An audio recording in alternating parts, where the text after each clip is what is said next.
Hi everyone. Today I thought I'd show you the Nintendo Famicom 3D system glasses. This is one of those kind of weird accessories that a lot of people don't know exists. Never released outside of Japan. Nintendo brought them out in 1987.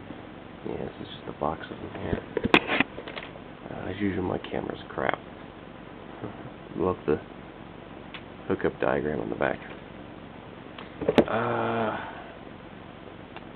Yeah, so anyway, these were released in 1987, and they're kind of a weird thing because, you know, Famicom had a lot of accessories, but generally when Nintendo released one, they had a game with it. But Nintendo never released a game with these. In fact, Nintendo never made any cartridges to actually use these things. They've only released one game that actually supports them, and it was only for the disk system. And probably because of that, you know, these things never really took off. In total, only 6 games exist that support them, and I don't know, they were probably made more in a response to Sega's Master System 3D glasses, just so Nintendo could say, oh, we've got that too. But, well, anyway, here they are.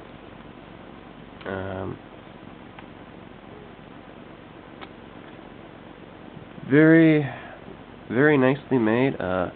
Nice elastic strap and nice rubber padding. Very light, very easy to wear. They're much more comfortable than the Sega version, I must admit. And I mean, they're, you know, pretty simple. And they connect through a little box here. The connector itself is a standard stereo funnel jack. In fact, it's exactly the same as the Master System glasses, which is really nice because you can interchange them. So you can actually use these on your Sega Master System and vice versa, assuming you have the actual connector part. There's actually 2 connectors, so you can do 2-player stuff in theory, but none of the games support 2 players. Though it doesn't matter which one you hook it up to, they both work. So if you do have 2 pairs of glasses, someone could watch in 3D as you play, I guess. And the connector itself, you know, just plugs into the Famicom 15-pin extension port, and it does have a pass-through, so you can still use an extra controller, which is nice. Because, well, personally, I use the Hudson Soft Sansui Joy Card SSS. By far the best Famicom pad that I've ever used. Great buttons, great D-pad. It's got the nice PC Engine style 3-level turbo switches.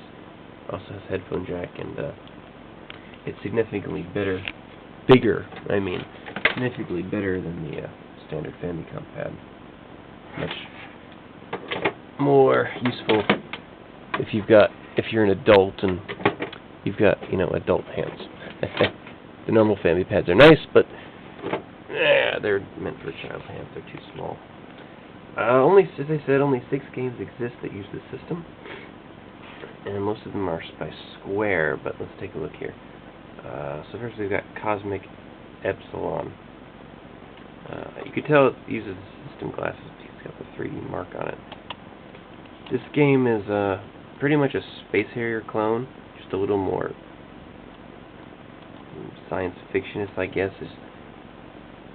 Some levels you're like a robot dude, and then some levels you actually transform into a spaceship and you go fly around and shoot stuff in space. I mean, honestly, if you played Space Harrier, it's pretty much the same thing, just a slightly different style. But it's really cheap, and well, with only 6 games that use these, if you're ever going to get a set for yourself, you'd want all 6 games, because there's, well, only 6 of them. So it's alright, but nothing super special. We've got JJ Tobirase Daisakusen Part 2. Previous owner's got their name on it. Better known in the West as 3D World Runner 2. Although this game, the second one, wasn't released in the US, only in Japan. And it plays pretty much identically to the first game, though a little better new levels. Still, if you like the first one, you'll like this. It's just more of the same, really. And oddly enough, the first game was released in Japan on the FDS, but it doesn't use the system. It uses the standard red and blue glasses, just like the American version. We've got Attack Animal Gauken. This is a blatant Space Harrier rip-off clone, just completely shameless. It basically is Space Harrier, only you're a schoolgirl instead of the Space Harrier dude. And all the animals you fight are cute, cuddly, and yeah. I mean, if you like Space Harrier, well, pretty much it's just Space Harrier. Though, of course, you know, the graphics aren't as good being Famicom. But yeah, it's an alright game. My only real problem with this one is that it's really, really hard. The bullets that fire at you are really, really fast. It gets really hard, even on just level 2. Let's see, then we got Highway Star, better known as Rad Racer. Unlike the American version that uses the red-blue glasses, this one uses the LCD shutters. And it looks fantastic, far better than the US version. It's definitely, you know, one of the must-own 3D system games. Strangely, this one doesn't actually have the 3D mark anywhere on it at all, but it does support them very nicely too. Well, that's the complete set of carts. Only 4 carts that use it, and there are the 2 FDS games. First, we got the Famicom Grand Prix 2 3D Hot Rally. This is the actual one and only first-party Nintendo game to use the system. Yeah, this is the one and only game Nintendo bothered to make to use these, and it's only on the FDS. But yeah, it's very similar to Highway Star, or Rad Racer, whatever you want to call it. Just, well, there's some customizable options and more of a quest mode and 3 different vehicles and a lot of tracks. It's a pretty solid game if you like that old school 3D chase view, sprite-based racing. Definitely worth getting.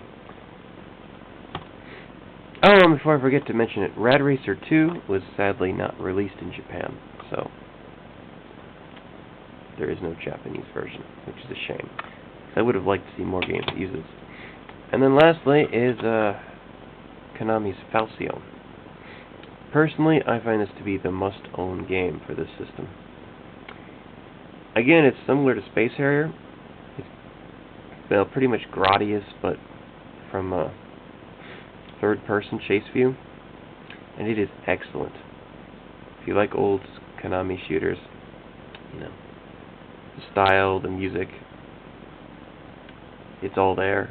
Great game, very simple, but very fun, and it uses the effect very, very nicely. It just, the game looks great, you know, in 2D mode, but with 3D mode, it's meteorites just pop out of the screen in your face. Amazing game. Very cheap too. If you ever get an FDS, get this game. Definitely worth it. So as you can see, I've got my twin Fami hooked up, and Falcon is in the drive, all loaded up, and it's impossible, of course, to show you the 3D effect. It just doesn't work without, you know, human eyes. Looking at each of the different shutters. But, yeah, if I put in, you know, the 3D mode here, give it a sec to load.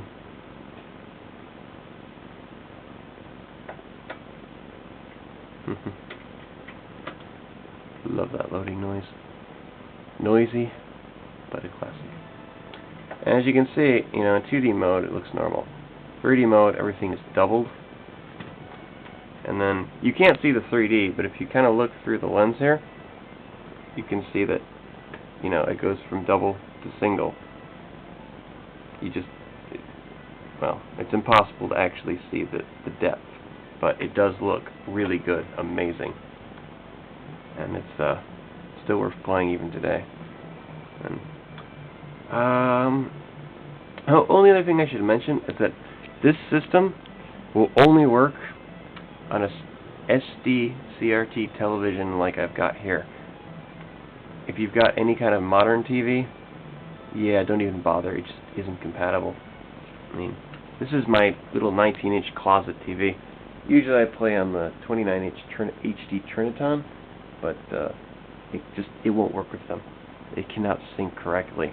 You need a standard definition only TV, which is the one drawback. Well, anyway, I hope you enjoyed this little video, and